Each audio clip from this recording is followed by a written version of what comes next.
Bueno, buenas tardes. Mi nombre es Sergio Gómez y voy a ser el profesor de estructuras de datos este cuatrimestre. Ahora vamos a grabar o escuchar lo que sería la clase 1. Bueno, la materia es estructuras de datos. Mi nombre es Sergio Gómez, ese es mi mail. Es el mail del Departamento de Computación de la Universidad del Sur. La teoría va a ser los martes y jueves de 14 a 16. Lo que voy a tratar de hacer es hacer una sesión de Zoom de, aunque sea 40 minutos, a las 14 horas. Y si no, si después ese horario no queda bien, bueno, veremos si lo cambiamos o no. Idealmente empezaríamos a las 2 de la tarde. Bueno, el horario habitual de práctica cuando la clase es presencial es los martes y jueves a las 4 de la tarde. Las dos cosas ocurren en el aula 8. Como ahora estamos todos de cuarentena, no lo vamos a poder hacer. Bueno, usualmente tenemos un horario de consulta, tanto el profesor como el asistente, quien es el ingeniero Federico Joaquín. Los vamos a definir en la página web y haremos Zoom, Google Hangout, lo que se pueda hacer. Bueno, ¿cuál es la bibliografía del curso? Es el libro de Goodrich y Tamassia, Estructuras de datos y algoritmos en Java, cuarta edición, de John Wiley e hijos, del año 2006. Este libro está en inglés. Ahí está. Bueno, es importante en este curso que se lea el libro, ¿sí? Va a haber algunos apuntes, sobre todo el asistente ha hecho unos apuntes sobre cómo usar Eclipse y otras cosas más, pero lo importante es que hay que leer el libro porque las diapositivas no son un apunte. ¿Estamos? La diapositiva es una ayuda para dar clase y es una ayuda para estudiar, es una aproximación inicial al tema. Bueno, otro libro un poco más nuevo que también se puede leer es el siguiente, la siguiente edición, que es de Goodrich, Tamassia y Goldwasser, que se llama igual, Estructuras de datos y algoritmos en Java, sexta edición de John Wiley and Sons, y ese también. Bueno, ¿cuáles son las motivaciones de nuestro curso? Nuestro curso es la tercera materia de programación, ¿sí? La primera es RPA, la segunda es HIPPO, estructuras de datos es la tercera. Entonces seguimos, es la tercera materia del tramo de programación, lo que nos interesa es seguir aprendiendo a programar. Entonces entre los objetivos que tenemos es construir buenas estructuras de datos y buenos algoritmos. Entonces, ¿qué es una estructura de datos? Repasemos lo que conocemos hasta este momento. En RPA, la representación del mundo real que hacíamos era a través de tipos simples. ¿Sí? Teníamos los reales, que en Java se llaman float, teníamos los char, que corresponden a caracteres, teníamos los integer, que en Java se llaman int y permiten representar enteros, teníamos los boolean, que permiten representar verdadero o falso, y después teníamos un tipo estructurado, que eran los archivos, que eran una colección homogénea, que se accedía secuencialmente y que a la sazón estaba grabada en el disco y permitía persistencia de los datos, ¿sí? O sea, después de una corrida de datos, después de una corrida de un programa podía seguir teniendo los datos para poder procesarlos posteriormente. En HIPPO eso lo mejoramos, aprendimos el concepto de clase, en la cual yo puedo tener varios atributos heterogéneos, o sea, de tipos distintos, y puedo agrupar en un objeto varios datos de distinto tipo, independientemente del acceso vía métodos, si se hace en private, con modificador de acceso private o privado, o public y público, y simplemente los puedo acceder como campos. Eso por ahora no nos importa. Después vieron los arreglos, que eran una secuencia, los arreglos de una dimensión, o sea, los vectores, una secuencia homogénea de datos accesibles a través de un índice. Las matrices, que era la misma situación, pero eran bidimensionales, teníamos dos índices, los tensores, tres y así sucesivamente. Avanzamos una diapositiva y después volvemos. En esta materia lo que vamos a ver ahora son estructuración de datos más ricas, ¿sí? Hasta ahora solamente ustedes conocen la secuencia. Un archivo o un vector es una secuencia. Vamos a ver jerarquías en la forma de árboles y redes en la forma de grafos. Vamos a ver cómo representar conjuntos en alto nivel y correspondencias o mapeos. Todo esto lo vamos a ver más adelante, pero vamos a ver una vista a vuelo de pájaro de las cosas que vamos a aprender a hacer. Por otro lado, nos interesa escribir algoritmos mejores, ¿sí? Más complicados. Entonces, ¿qué era un algoritmo? La definición de RPA. Es un procedimiento, es la especificación del conjunto de pasos necesarios, nuestros pasos los llamamos instrucciones, para resolver un problema o realizar una tarea en una cantidad finita de tiempo.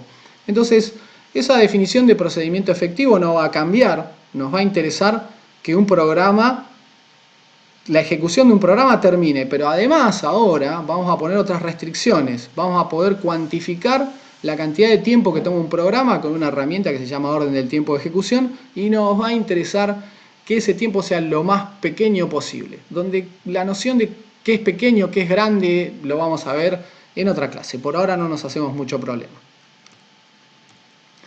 Bueno, entonces, ¿en qué quedamos? Vamos a continuar y profundizar los conceptos vistos en HIPPO, o sea, vamos a seguir trabajando en programación orientada a objetos y en particular en el lenguaje Java.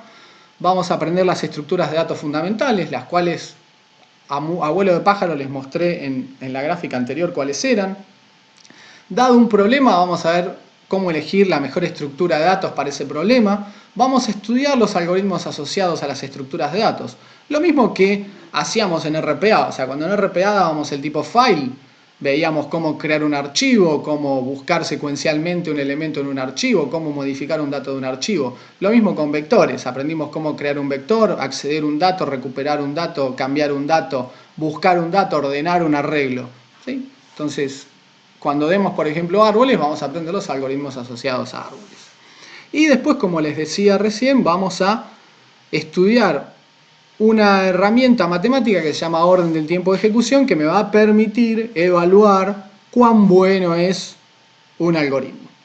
¿Sí? Nosotros por ahora tenemos unos ciertos criterios para decir que un algoritmo es lindo, está bien escrito, ¿no? Por ejemplo, si los identificadores son significativos o mnemónicos, si está bien indentado, si está bien modulado, si todos los procedimientos tienen un punto de entrada y un punto de salida, si por ejemplo tenemos que buscar en un arreglo un elemento y utilizamos un while que corta la iteración sobre el arreglo en cuanto encontramos el elemento buscado, en contraposición a usar un for que sigue recorriendo el arreglo cuando el elemento ya ha sido encontrado. Entonces ya tenemos unos ciertos criterios para decir cuándo un algoritmo está mejor escrito que otro, pero ahora vamos a pulir con más sutileza ese criterio para, dados dos algoritmos, decidir cuál de los dos nos gusta más o nos parece más apropiado para un problema.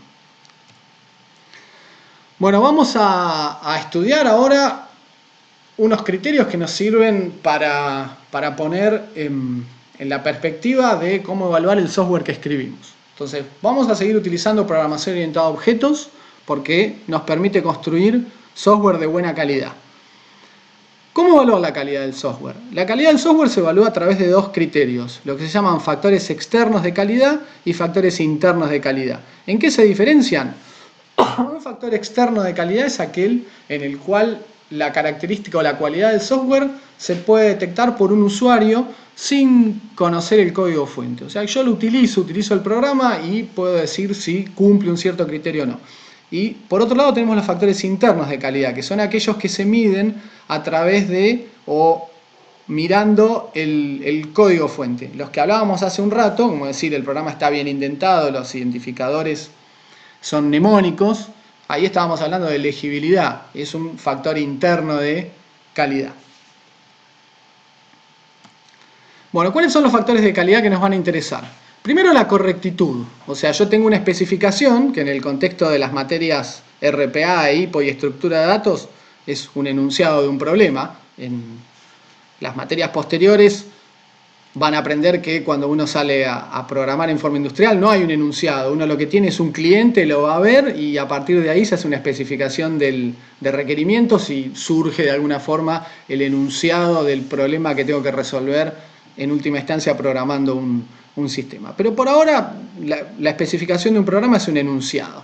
Entonces, ¿cuándo un programa es correcto? Bueno, si para una entrada específica produce la salida esperada. Si yo te pido hacer un programa que calcule la raíz cuadrada, lo que espero es que cuando el programa se le ingrese 4, produzca 2 como salida, porque 2 es la raíz cuadrada de 4. Cuando ingreso 9, produzca un 3, porque 3 es la raíz cuadrada de 9. Entonces, la correctitud la vamos a dar como la satisfacción de un conjunto de casos de prueba. Después tenemos la robustez, que es que el programa que yo construyo sea capaz de manejar entradas no contempladas por la especificación. Es decir, que se degrade con gracia o graciosamente. Por ejemplo, en el caso del ejemplo anterior, que yo quería hacer un programa que calculara una raíz cuadrada, es qué ocurre cuando la entrada ingresada por el usuario es un número negativo. El programa, en lugar de producir un error en tiempo de ejecución, debería darse cuenta y emitir un mensaje apropiado y terminar sin error. Entonces, otro caso en el que se puede dar es el que está anotado aquí en el ejemplo, que es recibir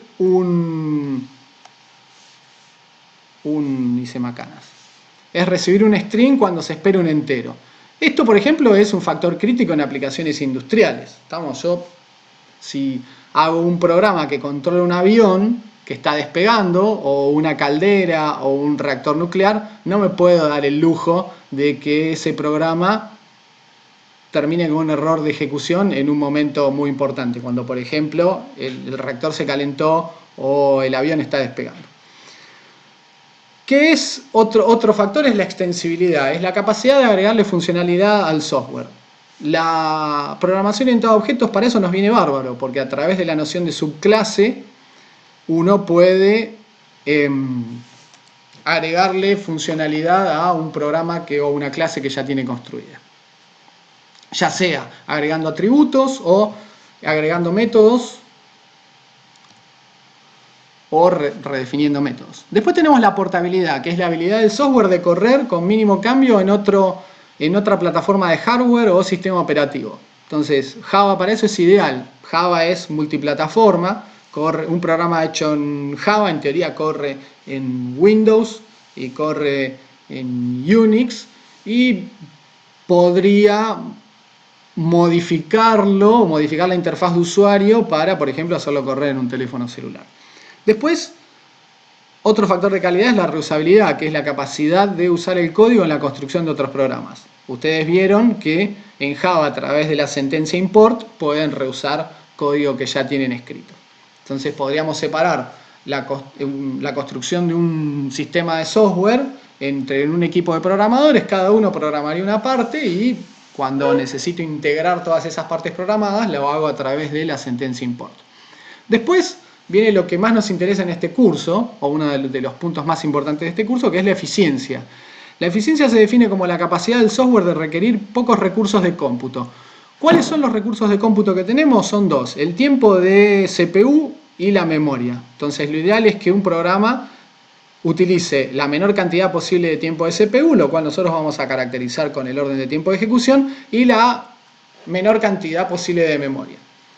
Bueno, después nos interesa que un programa sea fácil de usar, es decir, la facilidad de uso es uno de los factores de calidad importantes, que es la capacidad del software para ser usado por usuarios con distinta habilidad. ¿Cómo vamos a impactar en la facilidad de uso? Nosotros vamos a seguir profundizando en la construcción de interfaces de usuario, después lo van a seguir haciendo en otras materias como modelos de software. Y bueno, vamos a hacer interfaces gráficas de usuario para hacer un programa que sea fácilmente manejable por usuarios ingenuos. Vamos a ver que en lugar de tener que pegar los objetos de la interfaz gráfica de usuario como hacían en BlueJ a mano y construir los oyentes a mano, vamos a usar un wizard que me permite, por ejemplo, pegar un botón y con botón derecho agregar un oyente, puedo directamente crear el oyente, así que sería la tarea un poco más sencilla de lo que venimos haciendo. Bueno, entonces ahora llegamos a la parte técnica. Nos interesa implementar en Java el factor de calidad robustez, y eso se hace a través de lo que se llaman las excepciones. Entonces, ¿qué es una excepción? Una excepción es un evento inesperado que ocurre durante la ejecución de un programa, que podría ser el resultado de una condición de error o de una entrada incorrecta por parte del usuario. Entonces, en programación orientada a objetos, todas las cosas son objetos, en particular los errores también son objetos. Entonces vamos a tener objetos de tipo excepción que van a ser lanzados, ahora vamos a ver cómo esto se materializa en Java, van a ser lanzados por un código que detecta una condición inesperada. Esa excepción o ese error va a ser capturado por otra porción de código que va a reparar la situación, o bien ese código va a decidir terminar con un error que también va a estar caracterizado con una excepción. Si vamos a ver más adelante que al final, si el main, el programa principal, no puede gestionar ese error, el programa terminaría con un error en tiempo de ejecución.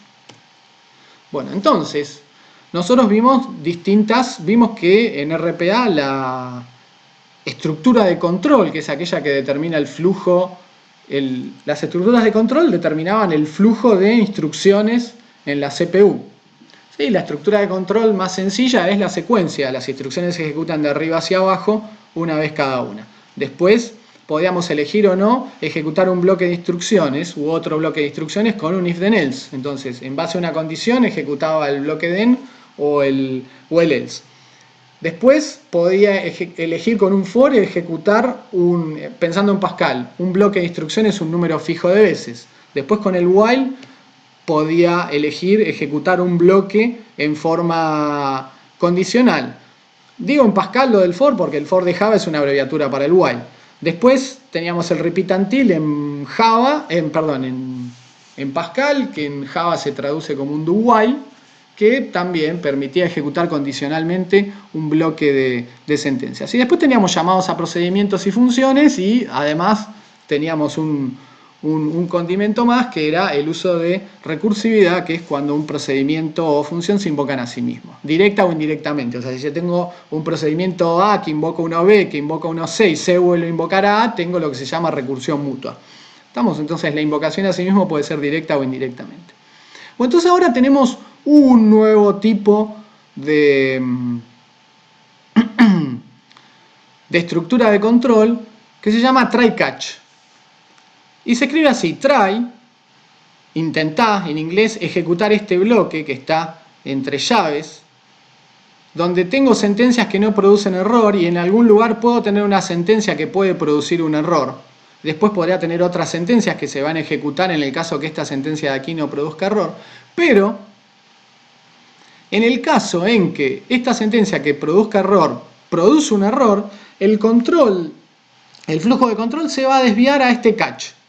Este catch quiere decir capturar, es capturar un error de tipo excepción, y acá voy a tener un código para manejar el error. Entonces, ¿cuál es la ventaja de tener esto? Si yo quisiera tener un código robusto y no conozco el try catch, por ejemplo estoy en primer año, lo que podría hacer es ejecutar la primera instrucción. Si la primera instrucción no dio error, ejecutar la segunda. Si dio error, anda al else y decir que hubo un error. Después, al ejecutar la segunda, pregunto, ¿hubo un error al ejecutar la segunda? Si no hubo error, sigo con la tercera, y ahí después de la tercera pregunto si no hubo un error, y así sucesivamente. En consecuencia, ¿qué forma tendría el programa? Un montón de if then else anidados. Entonces, claramente no se puede programar así. Entonces, lo ideal es programar con un try catch, donde yo escribo una secuencia asumiendo que no hubo ningún problema, pero sabiendo que si en algún momento de esa secuencia hubiera un error, el código, el control de flujo se va a terminar o se va a desviar a el catch que maneja la situación problemática. Entonces, de esa forma el código queda mucho más limpio. Vamos a ver ejemplos. Entonces, por ejemplo, quiero leer o hacer un programa que lea un entero pos y mostrar la componente pos de un arreglo A, el doble y el triple. Entonces vamos a leer el código detenidamente. Vamos a importar una librería, una clase que se llama Java Util Scanner, que permite leer código de la consola como si fuera un read de Pascal. Entonces, continuemos. Entonces, la clase se llama ejemplo excepción 01, lo único que tiene es un programa principal, acá el método main, y fíjense que ahora la estructura de control principal del main es este bloque try catch. Entonces en el try tengo un programa que es una secuencia formada por 1, 2, 3, 4, 5, 6, 7 instrucciones, entre comillas, porque lo primero es la declaración de una variable. Entonces, ¿qué es lo primero que hago en la primera instrucción? Es tratar de hacer esto hasta que ocurra un problema. Entonces, lo primero que hago es declarar un arreglo, un A, que es un arreglo de enteros. Inicializado en línea, ¿con qué? Con las componentes, el valor de la primera componente, o sea, de la 0 es 1, después de la segunda componente, que sería la 1 es 2, y así sucesivamente. O sea, el arreglo tiene 5 componentes con los valores 1, 2, 3, 4, 5. Después creo S, que es un escáner. Entonces creo un objeto de tipo escáner y le paso como parámetro system_in, que es la consola, que vendría a ser el teclado. Entonces, usar el escáner me permite trabajar con la consola como si estuviera escribiendo un programa en Pascal, ¿sí? Puedo leer de la consola e imprimir a la consola. Entonces, lo primero que hago es imprimir un cartel, ingreso una posición entre 0 y 4. Entonces, ¿cuál era el problema que yo tenía? Leer un entero post y mostrar el valor de esa componente del arreglo. Entonces, si el usuario ingresara un valor entre 0 y 4 no hay problema. Si el usuario acá ingresara un 1, que ahora lo vamos a ver, yo accedería a la componente 1 del arreglo A e imprimiría un 2. Si el usuario ingresara un 3, accedería a la componente 3, que sería 0, 1, 2, 3, esta, 4, imprimiría un 4. Eso se hace acá con s.nextInt. Esto lo que hace es lo mismo que hacía un read de Pascal. Frena el control de la ejecución. El control pasa a la consola, el usuario se le pide un número, que sería este 40 de acá, y hasta que no ingresa Enter, el control no vuelve al programa. Entonces, supongamos que el usuario ingresó un 3. Entonces, si ingresara un 3, post vale 3, entonces A de post sería 0, 1, 2, 3, sería 4. Entonces, el programa imprimiría el valor en post, que era 3, sería A de 3, que sería un 4, y el doble sería 2 por 4, 8, y imprimiría el triple es 3 por 4, 12, y el programa termina, porque llegamos a la última instrucción del try, el control salta a la siguiente instrucción luego del try catch, y como no hay nada, el programa terminó. Ahora bien, ¿qué es lo que ocurre cuando hay un problema? El problema se da cuando el usuario, la persona que está sentada en la computadora, ingresa un número que no está entre 0 y 4, por ejemplo este 40.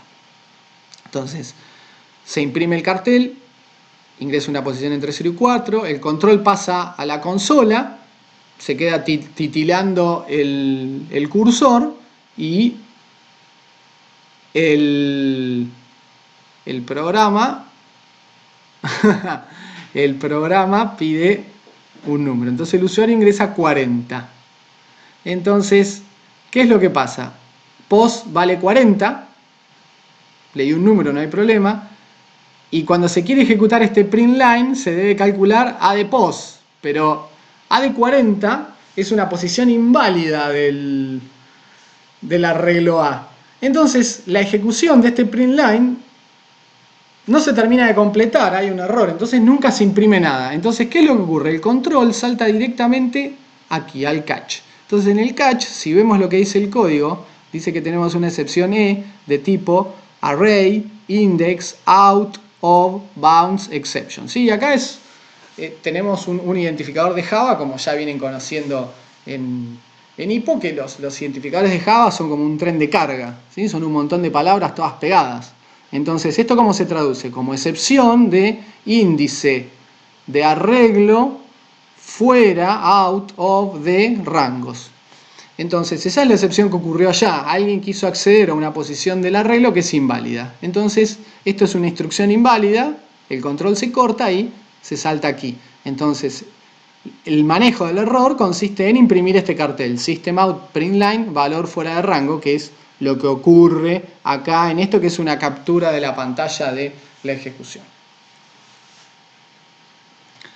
Bueno, ¿qué es lo que pasa cuando puede ocurrir más de un error?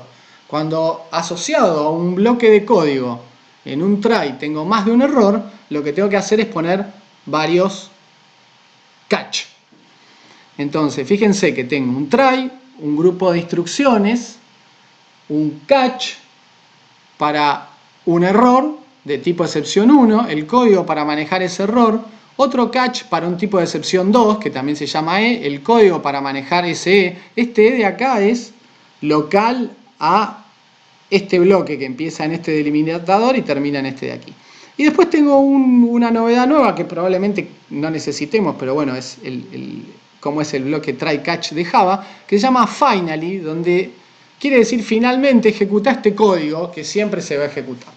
Entonces vamos a ver un ejemplo. Entonces, el problema que tenemos es el mismo de hoy, excepto que podemos tener el problema en el que el usuario el mismo de hoy en el sentido que teníamos un arreglo inicializado con 5 componentes con los valores 1, 2, 3, 4, 5. Entonces vamos a ver acá la ventanita esta de una posible interacción. Fíjense que acá abajo, vamos a ver la segunda, tenemos una interacción con el usuario que es totalmente exitosa. Le pedimos al usuario una posición entre 0 y 4, el usuario ingresa 2, entonces decimos el valor de la componente número 2 es 3, ¿sí? Tenemos acá 0, 1, 2, es este 3. Y después se imprime el doble que es 6, que es 2 por 3, y el triple es 9, y después tenemos un adiós. En cambio, si el usuario, cuando le pedimos una posición entre 0 y 4, ingresara algo que no es un número, por ejemplo mamá, o sea que no es un string que se puede convertir a número, le vamos a decir no ingresó un entero y después vamos a imprimir adiós. Entonces, ¿qué situación tenemos? Tenemos dos errores posibles, o sea, tenemos tres casos posibles. El caso en el que no hay problema, el usuario ingresa un número y ese número está entre 0 y 4, esa es la ejecución exitosa, desde un punto de vista del problema que hay que resolver. Después tenemos el caso en el que el usuario no ingresa un número y después tenemos el caso en el que el usuario ingresa un número que no está entre 0 y 4. Y siempre hay que imprimir adiós. Entonces, fíjense cómo es esto. Tenemos un try con las mismas instrucciones que teníamos hoy en la diapositiva anterior. ¿Sí? A es un arreglo de enteros inicializado con los valores 1, 2, 3, 4, 5. Ese es un escáner que lee la consola. Le preguntamos al usuario que ingrese, o le pedimos al usuario que ingrese una posición entre 0 y 4. En POS leemos un entero de la consola, imprimimos, decimos el valor de POS es A de POS y si no 2 por A de POS y 3 por A de POS.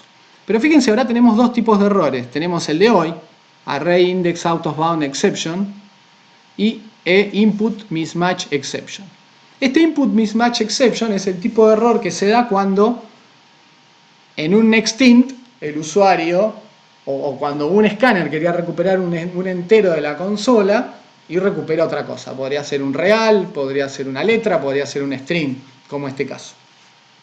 Entonces, en este caso, el manejo del error E es no ingresó un entero, que es lo que vemos en esta corrida de aquí.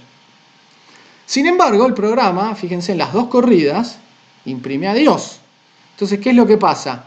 En el finally ponemos system.out.println adiós, porque independientemente de lo que ocurra, que tenga una ejecución exitosa del try, o sea, se ejecuten exitosamente todas las instrucciones del try, o el control termine en alguno de los manejadores de los dos errores posibles, que era que haya una excepción de array fuera de índice de array fuera de rango, o que la entrada sea incorrecta, en cualquiera de los dos casos hay que imprimir adiós. Entonces en el finally vamos a poner ese cartel.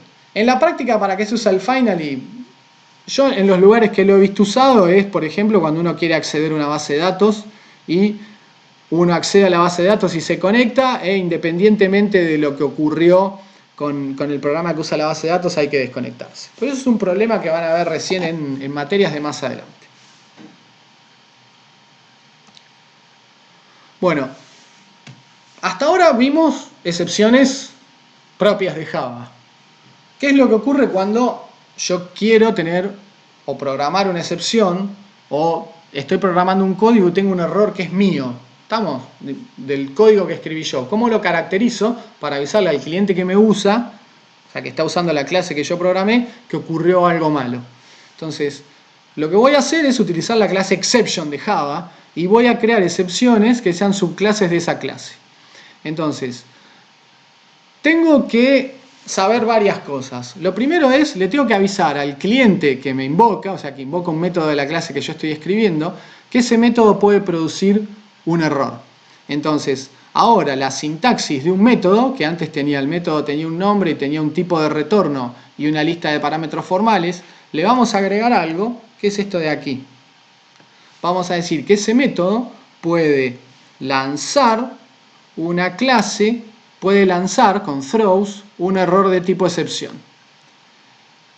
Por un lado tengo eso. Después por otro lado necesito una instrucción que me permita lanzar la excepción. Entonces tengo un nuevo comando que es throw, lanzar. ¿Y qué es lo que voy a lanzar? Bueno, voy a crear un objeto de tipo clase excepción que podría o no tener parámetros actuales. Entonces el ejemplo que vamos a ver es, programar una clase que se llama persona. Una persona va a tener un nombre y una edad, para hacerlo sencillo, y la edad tiene que ser un número positivo. El problema se va a dar cuando el cliente quiere inicializar la edad de una persona con algo que no es un número positivo. Entonces vamos a tener una excepción que se va a llamar persona exception para lanzar cuando el cliente ingrese una edad negativa en el constructor. Entonces vamos a tener un archivo que se llama personaException.java y voy a tener una clase que se llama personaException. Esa clase va a ser subclase, o sea, con extends de la clase exception de Java, y lo único que voy a hacer es programar el constructor, que se va a llamar personaException, por supuesto, que es el mismo nombre de la clase. Recibe un mensaje y voy a delegar el comportamiento en el constructor de la superclase que es exception. O sea que es muy sencillo de hacer, eso es lo único que vamos a hacer en este curso. Ahora bien, ¿cómo es la clase persona? La cual está programada en una clase que se llama, perdón, en un archivo que se llama persona.java. La persona tiene dos atributos, nombre de tipo string, que es privado, y edad de tipo entero, que es privado. Esto es una simplificación, porque en realidad uno cuando tiene una persona lo que almacena es la fecha de nacimiento y la edad se calcularía dinámicamente pidiéndole al sistema cuál es el día de hoy y haciendo la resta y decidiendo cuál es la edad de la persona. Pero eso para hacer un ejemplo sobre excepciones es medio complicado, así que lo hacemos más sencillito y le ponemos una edad. Entonces tenemos el constructor, que se llama persona y por supuesto es público. Recibe un nombre de tipo string y una edad de tipo entero y le avisa al cliente que puede lanzar throws una excepción de tipo personaException. Entonces, ¿cuál es el código del constructor de persona? Lo primero que hace es almacena el parámetro formal nombre en el atributo nombre de la clase, por eso acá escribimos this.nombre igual a nombre. Ahora bien, ¿qué es lo que ocurre? Cuando la edad es negativa, o 0, vamos a cortar la ejecución de este método y vamos a lanzar una excepción de tipo persona. Entonces vamos a decir throw new personaException, la edad es negativa y le vamos a pasar como parámetro, como mensaje la edad. ¿Estamos? Entonces, esto de acá es el parámetro actual de este constructor de aquí, message, que sería el parámetro formal. Fíjense bien que throw tiene semántica de terminación, igual que el return. Entonces, cuando en el flujo de control se ejecuta un throw, todas las sentencias que están más abajo no se van a ejecutar. Estamos salvo, bueno, estructura del código por if, else, etc. Entonces, si la condición del if dio verdadera, se ejecuta el throw y el control sale por aquí, por el throws, y sale devolviendo una excepción y no se ejecuta la última sentencia. Ahora bien, si la condición del if hubiera sido falsa, este throw no se ejecuta y por lo tanto en el atributo edad almacenamos el valor del parámetro formal edad. Y la persona quedaría inicializada con un nombre y una edad. Entonces, repito, la ejecución del constructor tiene dos finales posibles. O bien es exitosa, en la cual nombre y edad quedan inicializados, o bien terminó con un error lanzando una excepción de tipo personaException, en el cual la edad quedaría con un valor indefinido. Después en Java lo que ocurre es que edad termina teniendo un 0, pero no importa. Bueno, después tenemos dos getters. GetNombre, que devuelve un string y retorna el nombre, y getEdad, que devuelve un entero retornando la edad. Y después programamos el método toString, que imprime el nombre seguido, o retorna el nombre seguido de un blanco seguido de la edad, que va a ser útil para cuando querramos imprimir personas en ejemplos posteriores. Bueno, entonces, ¿cómo se usaría esto? Ahora tengo un archivo que se llama ejemplo excepción 03, donde se implementa una clase que se llama ejemplo excepción 03, que lo único que tiene es un programa principal, y fíjense que la estructura de control de ese main, la estructura principal es un try catch, que es lo que el juguete nuevo que aprendimos a usar. El error que se puede capturar de este código que tengo acá es una excepción de tipo persona. Entonces, tengo 4 instrucciones, si ninguna produce error, nunca se va a ejecutar el catch, y si las problemáticas que son las que utilizan el constructor de persona llegaran a producir un error que puede ser de tipo personaException, el control del código va a saltar automáticamente acá y se va a imprimir, ¿qué cosa? El mensaje asociado a la excepción, que si prestamos atención y volvemos para atrás, era este de aquí. Estamos de edad de negativa seguido de la edad.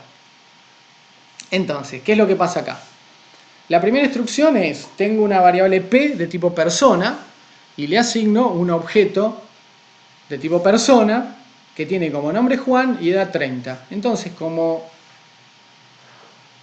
30 es un número positivo, no hay problema, y P termina apuntando a una persona que tiene 30 años. Fíjense que acá escribo P solito y no P.toString. Esto está implícito el P.toString, no es necesario hacerlo. Ahora el problema viene acá, que es, este código compila perfectamente, porque el compilador no tiene forma de darse cuenta que cuando yo a P le pido la edad devuelve un 30 y le resto 35 da menos 5. El compilador de esas cosas no se da cuenta, esto ocurre en ejecución. Entonces cuando creo una persona Q que se llama Tito y le paso como parámetro actual la edad de P, que es 30, menos 35, que da menos 5, al constructor, ¿qué es lo que ocurre? Le llega un parámetro actual que vale menos 5, entonces vuelvo a la diapositiva anterior. Acá edad termina valiendo menos 5, entonces en la ejecución del constructor, edad que es menos 5, menor o igual que 0, da verdadero. Entro acá, se ejecuta el throw, entonces se genera el mensaje asociado de error que es edad negativa igual menos 5 y el código sale por acá. ¿Estamos? Entonces vuelvo a la diapositiva. Entonces, ¿qué es lo que ocurre? Esta instrucción nunca se termina de ejecutar, porque cuando ejecuto el constructor de persona, ahí hay un error y esta asignación nunca se llega a hacer, porque en realidad nunca se llega a crear un objeto de tipo persona, porque hubo un error. Entonces el control, esta instrucción de acá no se ejecuta, la de imprimir Q, y el control pasa directamente al catch, porque hubo un error de tipo persona exception y se imprime este mensaje. A ver, voy a buscar el código que lo tengo en algún lugar. Así que para eso vamos a cortar la grabación. Bueno, vamos a seguir grabando porque no sé dónde tengo el código. Después a lo sumo hago un videito aparte para mostrar esto. Bueno, esta es la parte más complicada. ¿Qué es lo que ocurre? ¿Qué es lo que pasa cuando uno no captura una excepción? O sea, invoca un método, ese método al que uno invocó produce una excepción y no la capturamos. Lo que ocurre es que los registros se propagan por la pila de registros de activación. Entonces, a mí me pasa todos los años que le pregunto a los alumnos si recuerdan qué es un registro de activación y ninguno se acuerda. Y en realidad todos lo saben. Cuando hacían las trazas de recursión en RPA, lo que veían era que por cada procedimiento o función invocado se creaba una cajita que se llama registro de activación, donde tenía espacio para todas las variables y los parámetros actuales, los parámetros formales, perdón, y las variables locales, y la línea que se iba ejecutando. Entonces cuando uno invocaba a otro procedimiento o función, se creaba otra cajita, y así sucesivamente, y cuando íbamos saliendo de los procedimientos y funciones ejecutadas, esas cajitas se iban destruyendo y se le iba devolviendo un valor al procedimiento o función que te había llamado. Bueno, eso se llaman registros de activación. Entonces vamos a ver este ejemplo. Tengo una clase que se llama ejemplo 04, tengo una clase privada anidada que se llama miException, que extiende excepción y está programada como hoy. ¿Sí? Tengo un constructor que se llama miException, que recibe un mensaje e invoca el constructor de la clase exception. Y nada más. Entonces tengo un método W que lo único que hace es imprimir, que recibe un parámetro S e imprime S. ¿Sí? El cuerpo de W es SystemOutPrintln S, o sea, sería una abreviatura de todo eso. Ahora fíjense, tengo 4 métodos, M1, M2, M3 y M4. Todos lanzan o avisan que pueden lanzar un objeto de tipo miException. Entonces, ¿cómo es el código de M1? M1 imprime que entró M1, llama a M2 y si M2 terminó exitosamente, imprime M1 rayita para decir, o M1 guión para decir que salió de M1. El código de M2 es igual. Imprime M2 para decir entré M2, llama a M3 y si la invocación a M3 fue exitosa, dice salí de M2 diciendo M2 rayita. M3 es igual. Imprime entré M3, llama a M4 y dice salí de M3. Ahora bien, M4 es el lindo. Fíjense, M4 lanza una excepción y dice entré M4 y ahí viene el problema. Dice yo voy a terminar con error. Throw new, mi excepción, Entonces tenemos M1 llama M2, M2 llama M3, M3 llama M4, M4 termina con error, M4 no tiene try catch, o sea que la excepción no es capturada dentro de M4, o sea M4 termina con error. ¿Estamos? Bueno, ¿qué es lo que pasa? Fíjense, si uno mira acá, vamos a tener que entré en M1, de M1 fui a M2, entré en M2, entré en M4, en M4 terminé con error y tengo un O impreso, pero fíjense dónde se imprime este O. Entonces fíjense cómo es el código del programa principal. Tengo un try catch. En el try lo que hago es crear un objeto anónimo de tipo ejemplo excepción 04, que es el nombre de la clase, y llamo a M1.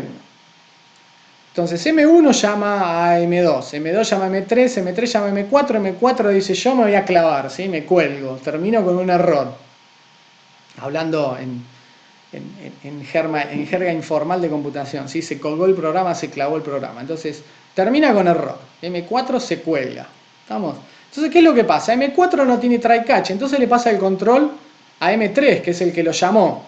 Entonces M4 terminó con error y dice yo quiero buscar mi catch. M3 dice yo quiero buscar mi catch, pero no tengo ninguno. Entonces, ¿qué hace? Le pasa el control al que lo llamó, le pasa el control a M2. Entonces, en la llamada M3 dice esta llamada M3 terminó con error. Entonces Java dice perdón, busco el catch en M2 y no hay ningún catch en M2, entonces M2 va a terminar con error. Entonces le pasa el control a M1, que es el que lo llamó. Entonces esta llamada M2 termina con error también. Entonces M1 tiene un catch, no, tampoco tiene catch. Entonces M1 termina con error. De ahí el tema de que todos lanzan una excepción de tipo mi excepción. Entonces, ¿qué es lo que ocurre? Esta invocación M1 termina con error. ¿Sí? M1 llamó M2, M2 llamó M3, M3 llamó M4, M4 termina con error. Y le pasa el error a M3, M3 se lo pasa a M2, M2 se lo pasa a M1, M1 se lo pasa al main. El main, como tiene un try catch, viene aquí y imprime el mensaje, que es este O, que es el que viene viajando desde M4.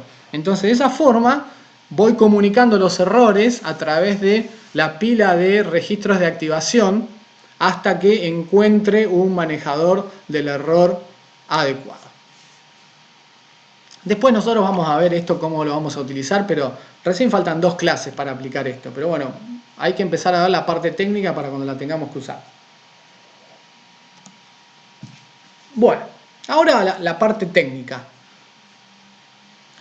¿Cómo sobrevivimos a Hippo? Programamos todos los ejercicios de arreglo y nunca nos enteramos que había una excepción que se llamaba Array Index Out of Bounds Exception.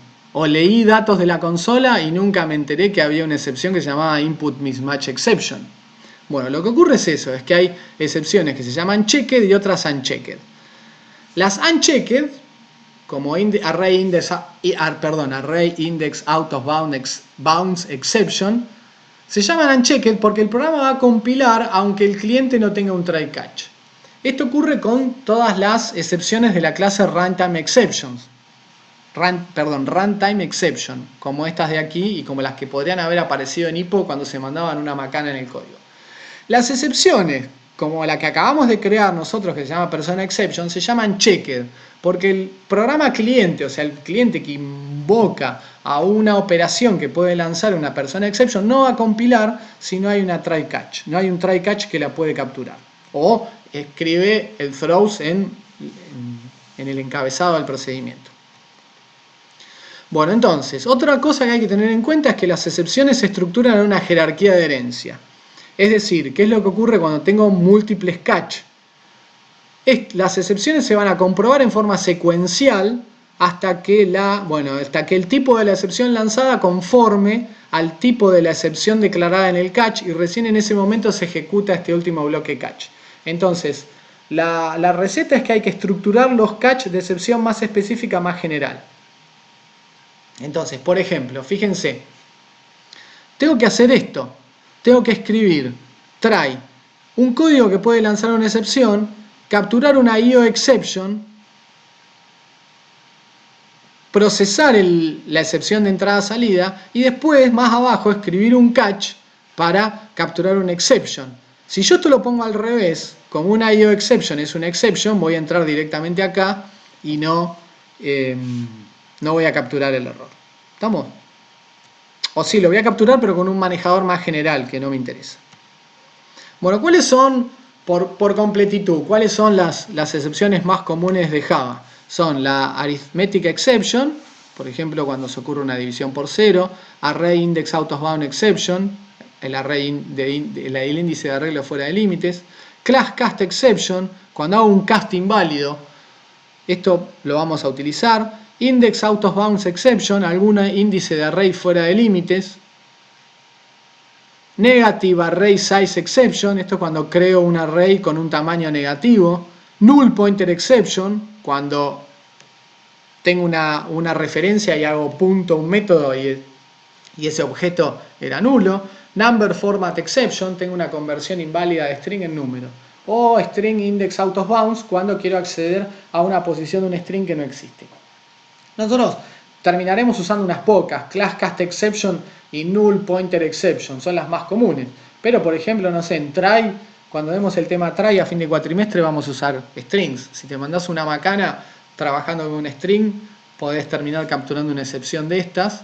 O te mandaste una macana creando un array donde el tamaño lo recibís como una variable y si justo el cliente te invocó con un número negativo, podría llegar a haber una excepción de ese tipo. ¿Qué pasó acá? Hay dos clases. Bueno, son las dos iguales. Bueno, ¿cuáles son los métodos de excepción que nos interesa? Que los define throwable o lanzable, que es superclase de excepción. GetMessage, que retorna un string con la descripción de la excepción, es el que habíamos usado en la clase persona. PrintStackTrace, que imprime la pila de registros de activación desde donde se llamó. Esto está lindo, ¿por qué? Porque me sirve. Volvamos para acá. Acá yo podría haber hecho e.printStackTrace, entonces me hubiera impreso que M1 llamó a M2, que llamó a M3 y llamó a M4 y me imprime el número de línea que de cada procedimiento donde ese procedimiento se colgó o terminó con error. ¿Sí? Después en internet hay discusiones de que el PrintStackTrace no debiera ser usado porque un hacker malo o sea un hacker no ético o cracker podría utilizar esa información para saber cómo funciona el sistema, pero seguridad es una materia de cuarto año, así que por ahora no nos hacemos problemas. Hacer un e.printStackTrace me sirve, vamos a ver muchos ejemplos de estos en el resto de la materia, me sirve para saber dónde estuvo el error. Bueno, y después toString, que me sirve, si programo el método toString, me permite dar una descripción detallada de la excepción.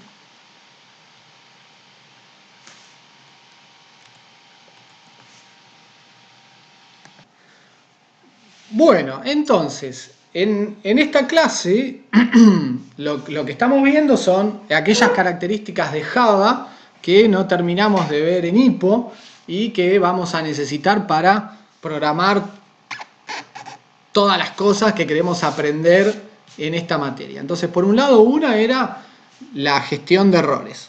Ahora vamos a dar otra que es la noción de interfaces. Ustedes dieron una noción parecida a la de interfaces, que es la noción de clase abstracta, que era una clase en la que tenía por lo menos un método que no estaba implementado. Bueno, una interfaz es parecido es distinto, pero es parecido a una clase abstracta en el sentido de que una interfaz lo que hace es declarar una colección de métodos. O sea, digo, una interfaz es estos métodos nada más. Entonces fíjense cómo es la sintaxis. Public, interface, tengo una palabra protegida nueva, ¿sí? Interface, antes tenía public class nada más, ahora tengo interface, volvemos. El nombre de la interfaz y después declaro solamente encabezados de métodos. Entonces tengo public, los métodos son public por defecto en una interfaz, es lo único que puedo poner en realidad. El tipo que retorna el método 1, la lista de parámetros formales y si lanzar excepciones y un punto y coma, porque no voy a dar el el código del método. Y acá tengo n métodos, ¿sí? Tengo hasta el último que es igual. Tiene public, tipo, método n, lista de parámetros formales, throws, excepciones, punto y coma. Podría lanzar más de una excepción separada por comas. Vamos a ver ejemplos. Estos están sacados del libro, están traducidos al castellano, en el libro estaban en inglés. Tengo un archivo de código fuente que se llama vendible.java y me permite declarar una interfase que está pública para ser accesible desde cualquier paquete. Ya vamos a ver qué es un paquete. Un paquete es un conjunto de carpetas en las cuales yo separo mi proyecto. La interfaz se llama vendible y declara dos métodos, que son funciones. Descripción, que no toma parámetros y no lanza excepciones, y devuelve un string, y tiene modificador de acceso público. Precio lista, que no toma parámetros, no lanza excepciones, devuelve un entero y es público. Por otro lado, tengo un archivo de código fuente que se llama transportable.java y me permite utilizarlo para declarar una interfase que es pública, se llama transportable y tiene dos métodos. Peso, que es una función porque devuelve un entero, que es pública, no toma argumentos y no lanza excepciones. Esto es un ejemplo muy chiquito para concentrarnos en lo importante que es el uso de interfase. No hacernos problemas por métodos complicados, con encabezados complicados. Y tenemos otra función de transportable que es peligroso, que no toma argumentos, no lanza excepciones y devuelve un booleano y por supuesto es privada. Entonces, ¿cómo se utiliza esto? Ahora, las clases van...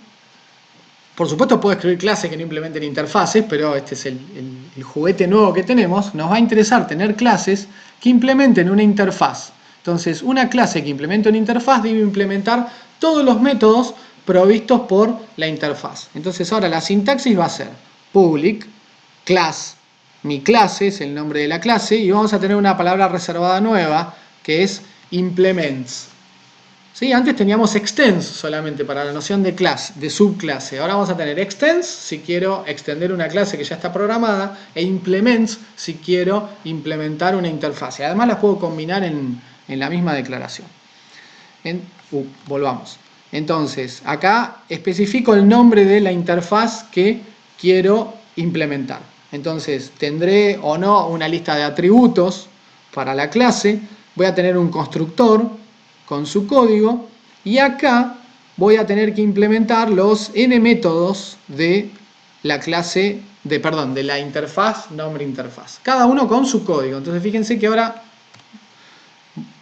tengo los delimitadores de secuencia, las llaves, ¿sí? El equivalente de begin de Pascal, donde tengo el código de cada uno de los métodos.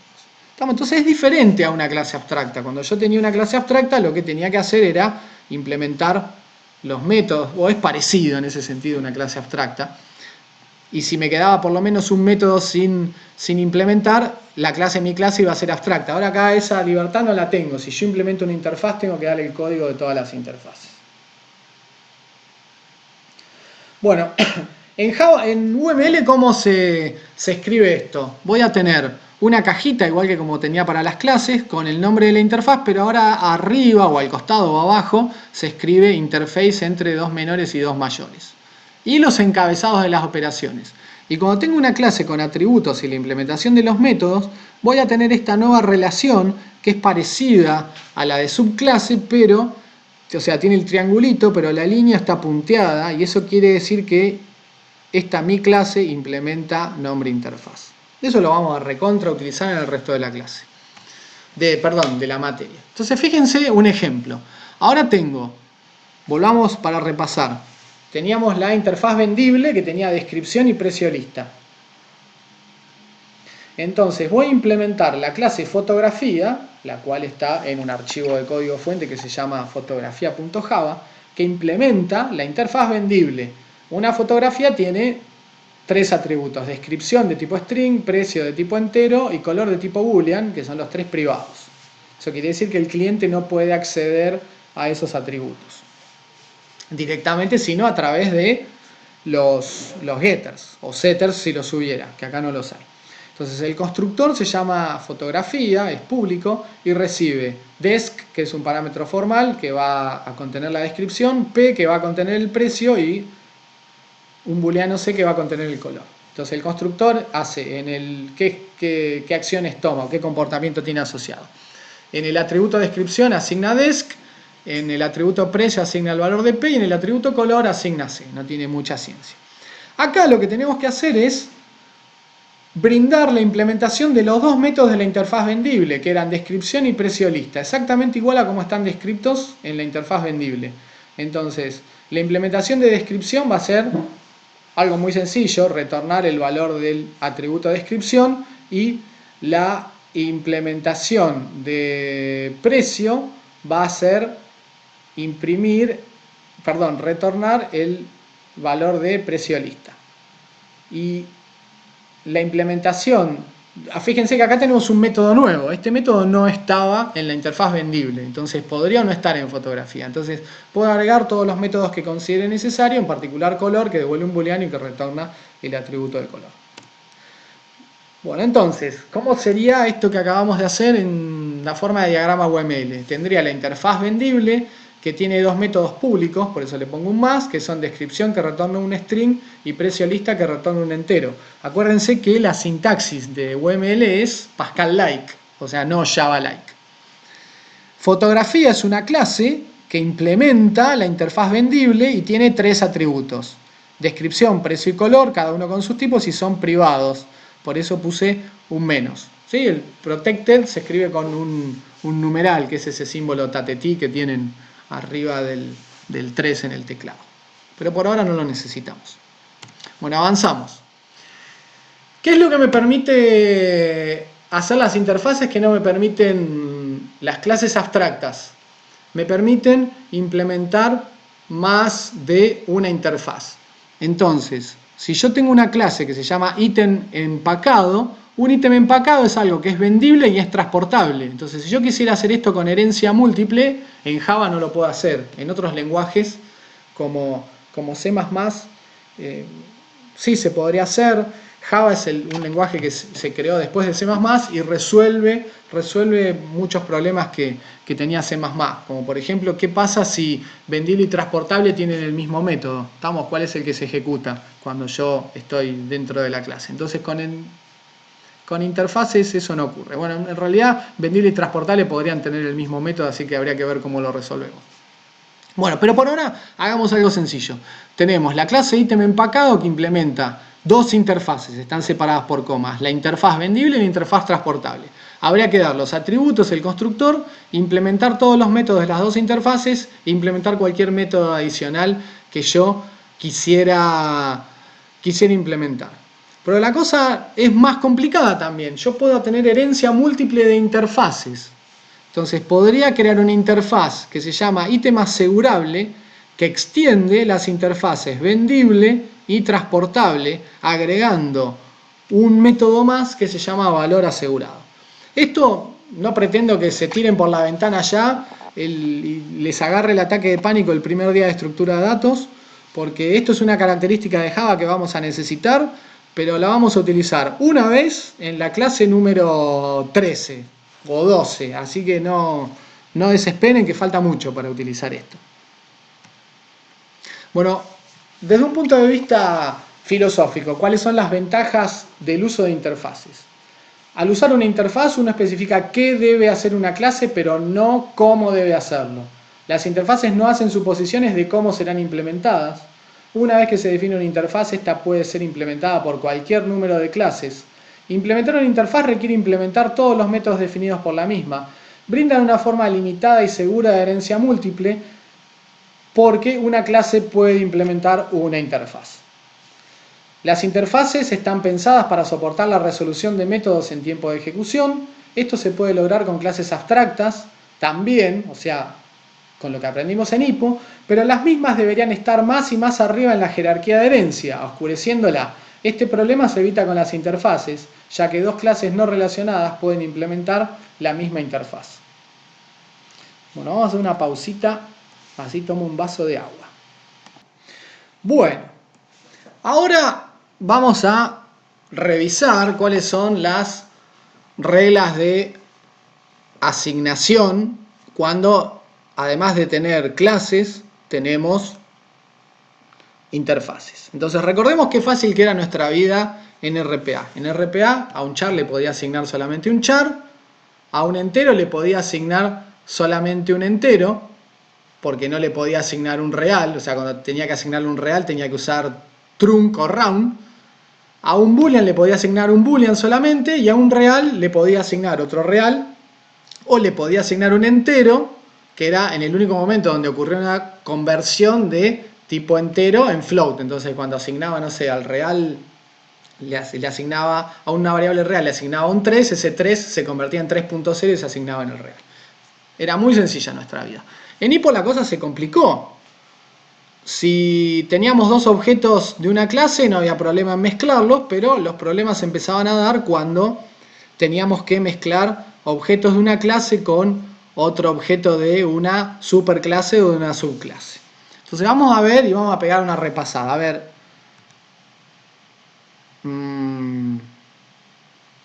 Acá. Esto es lo que ocurría en HIPPO. Tenemos una clase C, está medio comprimido este código, que tiene un método M que imprime una C para decir que estoy en C.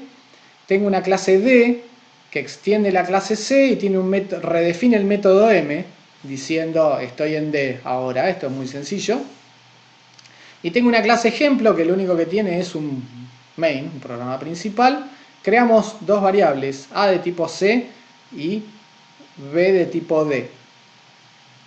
Creamos un objeto de tipo D y lo asignamos en B. Hasta acá no hay problema. ¿Por qué? Porque B tiene tipo D y este objeto es de tipo D. O sea, tienen el mismo tipo. Entonces en HIPPO vimos que podíamos asignar un objeto de una clase a una variable que tuviera el mismo tipo de clase. Ahí no hay problema. Ahora, acá viene la discusión. A es de tipo C y B es de tipo D. Entonces, esta asignación es válida porque los Bs son Ds y todos los Ds son Cs, por esta discusión, que los Ds son Cs. Piensen, por ejemplo, que C es una persona y D es un médico. Todos los médicos son personas, entonces a una persona le puedo asignar un médico. Entonces, cuando ejecuto a.m, el compilador dice que esto está bien, porque la clase A tiene, perdón, el tipo de A, que es C, estáticamente, o sea, cuando se lee el código fuente, A tiene tipo C, la clase C tiene método M, entonces esto compila.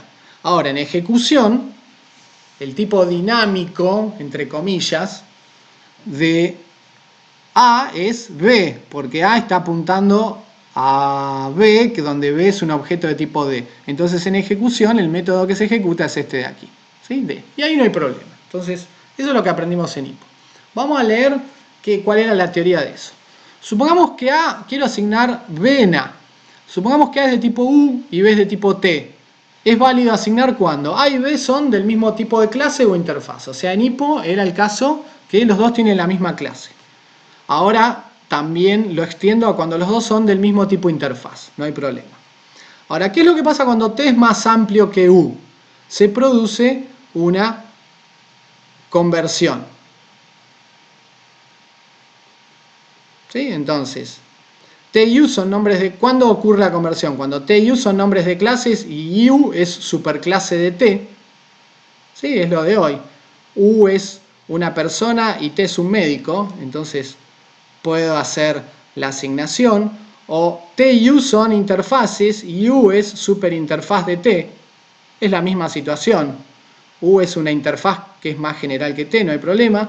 T es una clase que implementa la interfaz U, ahora vamos a ver un ejemplo de eso, o T es una subclase de una clase que implementa una interfaz que es subinterfaz de U. Esto es un trabalenguas y vamos a ver un ejemplo que es más fácil para entenderlo, recordar el ejemplo. Y son todas verificables por el compilador. O sea, se pueden chequear en tiempo de compilación. Entonces vamos a ver un ejemplo de eso.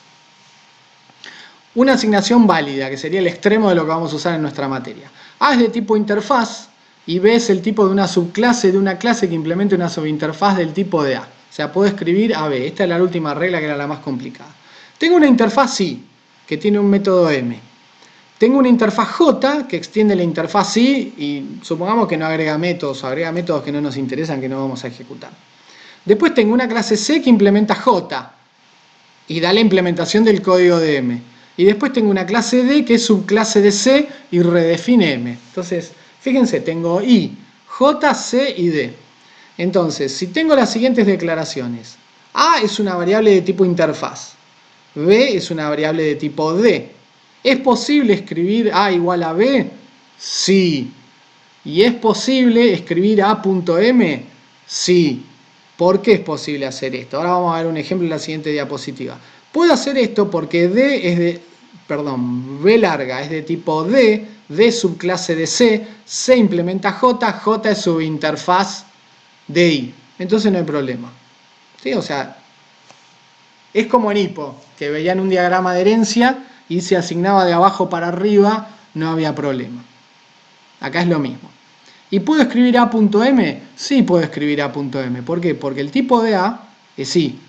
Los objetos de tipo I tienen método M. Entonces esto compila. ¿Estamos?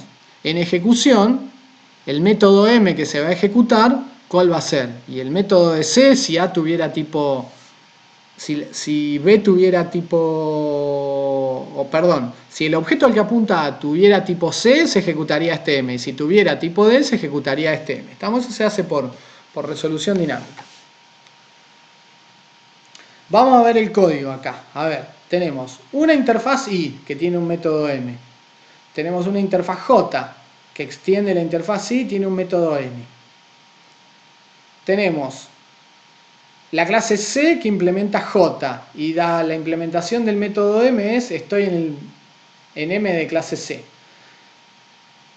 Y acá la clase C implementa N, está bien, porque C es una clase que implementa J, entonces tiene que implementar M, que es el método heredado de I, y tiene que implementar N, que es el método que declara J. Y dice estoy en el método N de clase C, no hay problema. Ahora, la clase D extiende C. ¿Y qué es lo que hace? Redefine M diciendo ahora estoy en el método M de clase D. Entonces acá tenemos el ejemplo. Tengo una variable A de tipo I.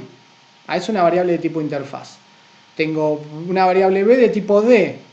B es de tipo clase D. Le asigno un objeto de tipo D. Hago la asignación A igual a B. Esto lo puedo hacer. Porque B es de tipo D.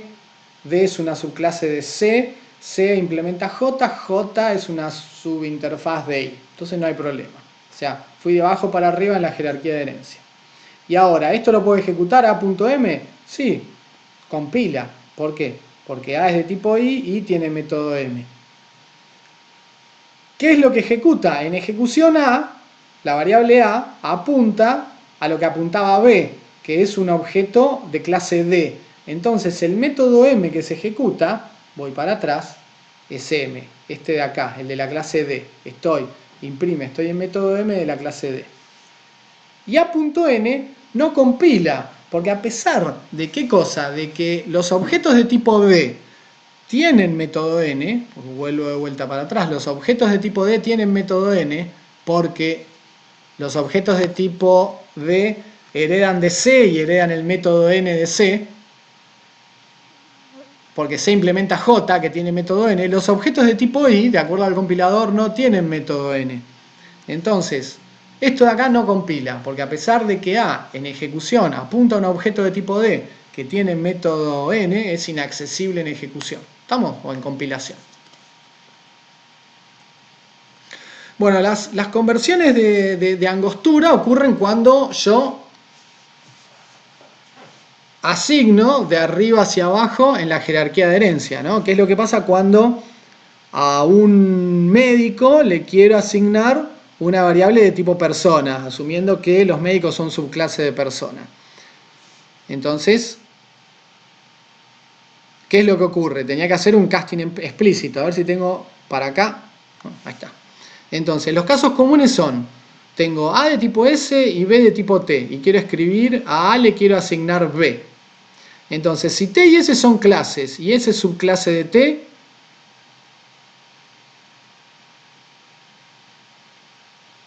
no hay problema. Si T y S son interfaces, y S es subinterfaz de T, y si T es una interfaz implementada por la clase de S. Lo que requiero es hacer un casting explícito como hacía en HIPPO. Y la correctitud va a ser controlada en ejecución. La falla de esto produce una class cast exception. Entonces, por ejemplo, tenemos una interfaz I con método M, una interfaz J que extiende a I, que declara un método N. La clase C implementa J con la implementación del método M y la implementación del método N, como vimos antes, y la clase D extiende C y redefine N. Ahora, tengo una clase test que lo único que tiene es un método main, método principal main. Tengo A, una variable de tipo I que apunta a un D. Acá no hay problema, porque los Ds son Is. ¿Estamos? Porque los Ds son Cs, los Cs implementan a J, los J son Is. Como A es un I, no hay problema. Ahora, ¿qué es lo que pasa cuando quiero hacer esto?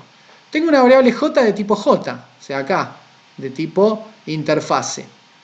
Y le quiero asignar A.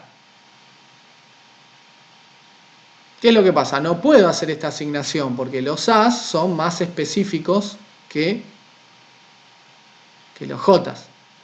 Entonces, podría castear a J directamente, pero podría castear a C tranquilamente para hacer un caso más extremo. ¿Por qué? Porque A está apuntando a un D, los D son Cs, entonces no hay problema. ¿Estamos? Este código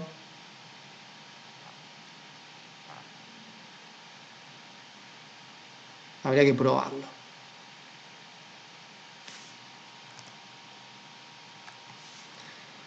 Bueno, a ver, puse en ejecución funciona OK porque A apunta a un objeto de tipo D cuyo tipo es más específico que C. A su vez, los C se pueden asignar a un D, pero no, esto está mal. A ver.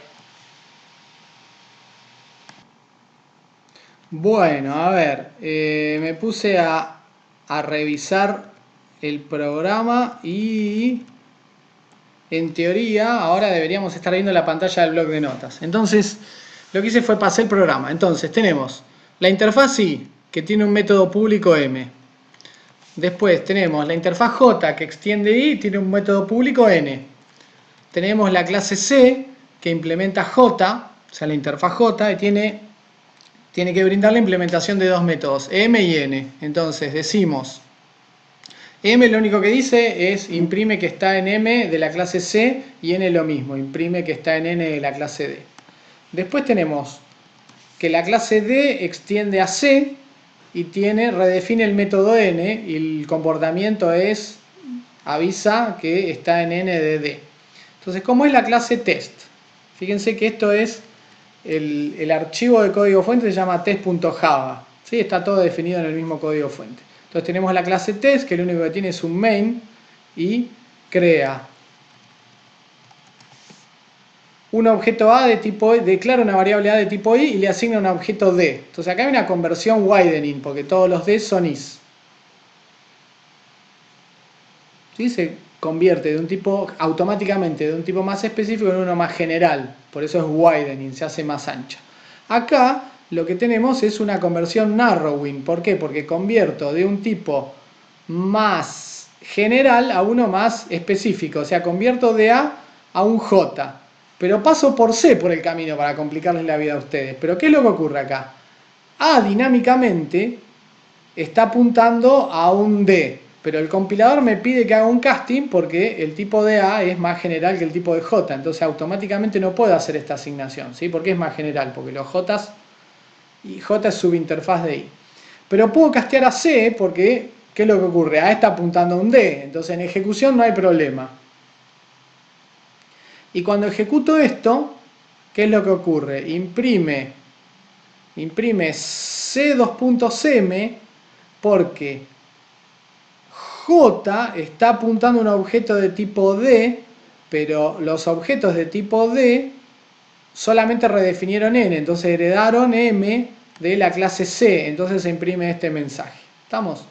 En cambio, cuando ejecuto esto de acá, J.N, ¿qué imprime? Imprime que está en el método N de la clase D porque la clase D redefinió el método N que heredaba de C, redefiniendo el comportamiento, indicando que ahora está en la clase N. Entonces, bueno, acá vemos las complicaciones que pueden surgir cuando incluimos el uso de interfaces en la jerarquía de herencia. Bueno, ahora vamos a devolver a la ventana que me interesa para dar clase. Bueno, seguimos grabando. En teoría estamos viendo la ventana de el Foxit, el lector de PDFs. Bueno, y llegamos a lo que es el final de la clase. Me interesa revisar la noción de genericidad de hipo. Entonces, supongamos que yo soy un tipo... No es que soy un tipo fiaca. Entonces quiero programar las cosas una vez. Pensemos en que la ingeniería de software es una ingeniería. Entonces me interesa realizar proyectos de programación dentro de un presupuesto. Entonces, ¿de dónde sale el presupuesto? De pagarle el sueldo a los programadores. Entonces me interesa que un programador invierta la menor cantidad posible de tiempo programando, porque si yo soy el dueño de la empresa y le tengo que pagar a un programador, cuanto más tiempo tarde el programador en programar, más plata tengo que gastar. Y para el programador pasa exactamente lo mismo. Si el programador le cobra a un cliente un sistema, cuanto menos tiempo tarda en programar, más plata gana con la venta del sistema. Entonces el problema que tengo es, quiero programar una clase colección una única vez y luego utilizarla para programar una colección de enteros, una colección de caracteres, una colección de personas, etc. Entonces, si uno sabe lo que sabe en hipo después de dar el tipo arreglo, ¿qué es lo que haría? Si quiero programar una colección de enteros, me programo una clase colección de enteros que como estado interno tiene un arreglo de enteros y tengo un método para crear un arreglo que estaría en el constructor. Sería el constructor, un método para insertar un elemento y un método para buscar un elemento, por ejemplo. Y después me aparece alguien y me dice, ahora quiero una colección de caracteres. Entonces, ¿qué haces?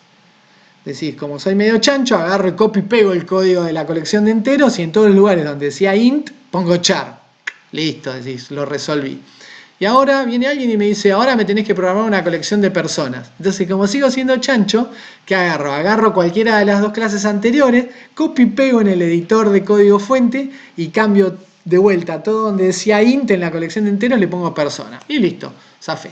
Pero sí, eso funciona en la práctica. Pero ¿qué es lo que pasa? Cuando descubro que había un bug en la clase, en la colección de enteros, tengo de regalo, después de arreglarlo, sigo teniendo de regalo un bug en la colección de caracteres y un bug en la colección de personas. Entonces, ¿qué es lo que ocurre? Me interesa programar la colección una única vez, reutilizarla para programar colecciones de enteros, de caracteres y de personas, y si descubro que hay un bug, un error en la colección, la arreglo una vez y automáticamente queda arreglado para todas las colecciones que se utilizan en el programa. Bueno, entonces, ¿cómo hago esto? Vamos a estudiar primero las que se llaman las clases wrapper, que son las clases envoltorios. Entonces, en ocasiones es muy conveniente poder tratar los datos primitivos, que son int, boolean, float y char, como objetos. Acuérdense que la semántica de los tipos primitivos de Java es la misma que los tipos de Pascal. O sea, int se porta como un integer, boolean se porta como un boolean de Pascal, float se porta como un real y char se porta como un char. O sea, no son objetos. Entonces, las clases wrapper son byte para byte, short para short. Short es un entero corto, integer para int, long para long, que es un entero largo, o sea, es un entero con más poder de representación, boolean con b larga para boolean, float para float, y double para double, y character para char. O sea, son clases objetos que permiten almacenar un tipo primitivo adentro. Entonces, permiten manipular los tipos primitivos como si fueran objetos. Entonces, las clases envoltorios siempre tienen la primera letra en mayúsculas. ¿Por qué? Porque son clases, ¿sí? Acuérdense que la convención que teníamos en Java es que los nombres de clases van con mayúsculas, o empiezan con mayúsculas. Las clases wrapper no están pensadas para actualizar los valores envueltos. Las clases wrapper se usan como cualquier otra. Entonces, por ejemplo, puedo declarar un integer i creando un integer con un constructor y pasándole como parámetro actual el valor que quiero guardar dentro del integer, que sería un 5. Y después podría recuperar el valor que está almacenado del integer i con el método inValue, y recuperarlo o almacenarlo en una variable X de tipo entero.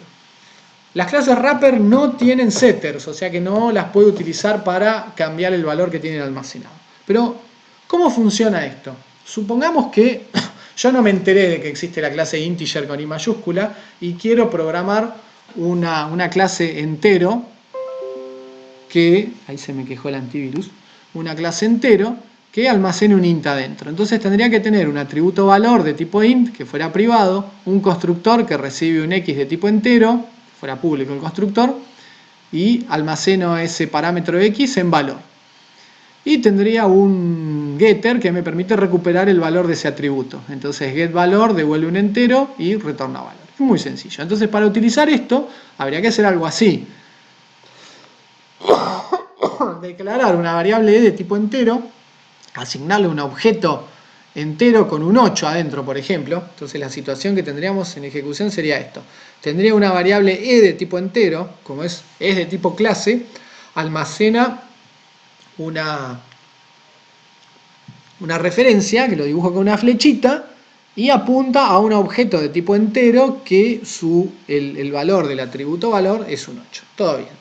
Y cuando hago esto, e.getValor, recupero este 8 que está acá adentro y lo almaceno en i. Entonces fíjense cómo dibujamos i que es de tipo int.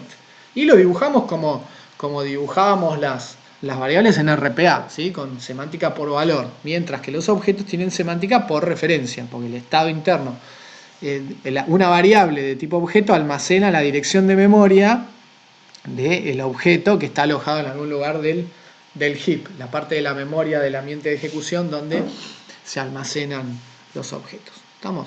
Bueno, todo esto que hago acá, que parece un lío, yo no lo tengo que hacer, porque en Java viene programado. Entonces, ¿qué es lo que ocurre?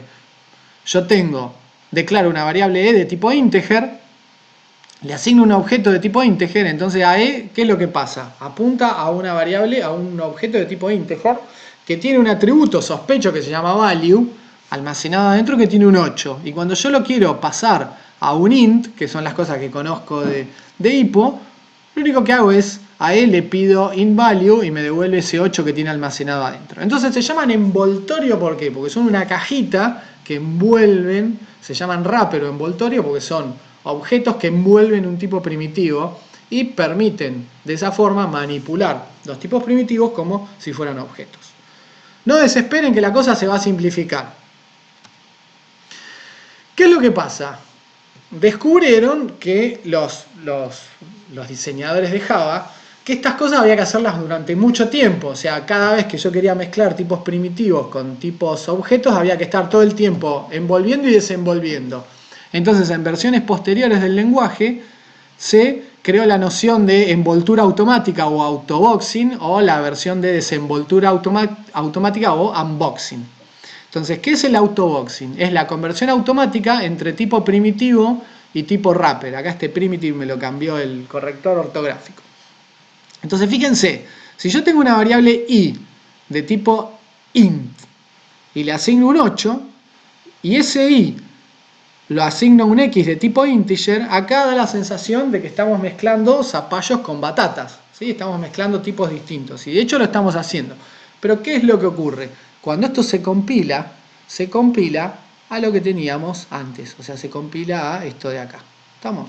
Entonces, no hay necesidad de andar haciendo esto, que es un código totalmente legítimo, pero no es necesario, uno puede escribirlo directamente. ¿Estamos? O sea, puede mezclar integer con int y la conversión se realiza automáticamente. ¿Qué es lo que ocurre cuando hago lo contrario? Cuando a un x de tipo integer se lo asigno a un j de tipo int. Acá de vuelta estoy mezclando dos cosas que no se pueden combinar. Int es un tipo primitivo y x es un objeto. ¿Qué es lo que está ocurriendo? Esto de acá se está reemplazando por x.invalue. O sea, lo que teníamos acá, que acá se llama x, se llama e.invalue. ¿Estamos? Entonces, yo puedo mezclar tipos primitivos con tipos wrapper en forma indistinta, seamless sería en inglés.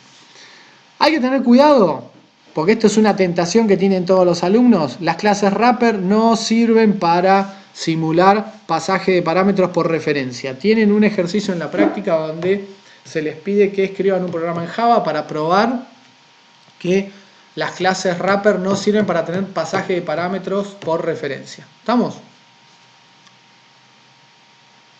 Bueno, entonces ya estamos casi por el final. Vamos a ver cuánto tiempo vamos, porque la clase no podría pasar las 2 horas. Bueno, tenemos 1 hora 26. Entonces, hagamos un repaso de más o menos cómo vimos la genericidad utilizando polimorfismo, es decir, en Java, pero pre-Java 5, que es el que usamos nosotros en esta materia. O sea, vamos a aprender este tipo de genericidad para descartarla. Es el último tema de HIPPO. Nosotros en esta materia no la vamos a usar, vamos a dar una solución que es mejor. Entonces, seguimos con el mismo problema. Queremos implementar una colección genérica. Para ello, si estoy en el último día de HIPPO, es decir, la tengo re clara, quiero programar la colección utilizando como estructura de datos un arreglo de object. Y está todo bien. Entonces, la clase se va a llamar colección, el estado interno van a ser 2 variables, un arreglo que se llama datos, que es un arreglo de objetos, y count, que va a ser la dimensión del arreglo, o sea, la cantidad de componentes que usé. Por eso es un int. El constructor recibe el tamaño del arreglo, entonces crea un arreglo de n objetos y lo asigna en datos e indica que todavía no usé ninguna componente. Entonces hasta ahí venimos bien. El estado interno de la colección es un arreglo de n objetos. Ahora bien, ¿cómo es el método insertar? Insertar recibe un objeto, lanza una colección cuando el arreglo está lleno, esto no la voy a implementar, creo que está más adelante programada, pero se programaría igual que como la excepción de tipo persona. ¿Y qué es lo que vamos a preguntar? Acá el contrato de la clase es que el cliente no podría insertar más objetos que los que indicó cuando creó la colección. Si dijo la colección va a ser de 10 personas, de 10 cosas, no puedo insertar 11. Entonces, ¿cuál va a ser el testeo que vamos a hacer para que la colección sea robusta? O sea, se comporte bien frente a problemas con el cliente, o sea, cuando el cliente no respeta el contrato de la clase. Si la cantidad de datos que ya tengo insertados coincide con el tamaño del arreglo, o sea, si el arreglo medía 10 y el cliente insertó 10 cosas, no hay lugar para insertar otra. Entonces, en ese caso vamos a lanzar una excepción que se llama collection exception y le vamos a indicar un cartel indicando cuál fue la naturaleza del error, que es que la colección está llena. Entonces, si eso no ocurrió, si la excepción se lanzó, esta instrucción de acá abajo no se ejecuta y el control salió por acá, digamos. Ahora bien, esperen que vuelvo porque hice macana. Si ejecuto esta instrucción, ¿qué es lo que pasa? Fíjense qué es lo que pasa la primera vez. Cuando el arreglo recién se acaba de crear, cantidad vale 0. Entonces, ítem se asigna en la posición 0 de datos y luego incremento cantidad en 1. Entonces, ítem termina asignado o ubicado en la posición 1 de datos y cantidad, perdón, en la posición 0 de datos y cantidad termina valiendo 1. Entonces está todo bien. Tenemos la posición 0 llena y cantidad mide 1. En la próxima inserción, cantidad mide 1, no es igual a 10, que es el tamaño del arreglo, y lo que hacemos es en la posición 1 guardamos el ítem y cantidad se incrementa 2. Entonces esto anda bien. Upa. ¿Cómo es la recuperación? Recibo un entero i,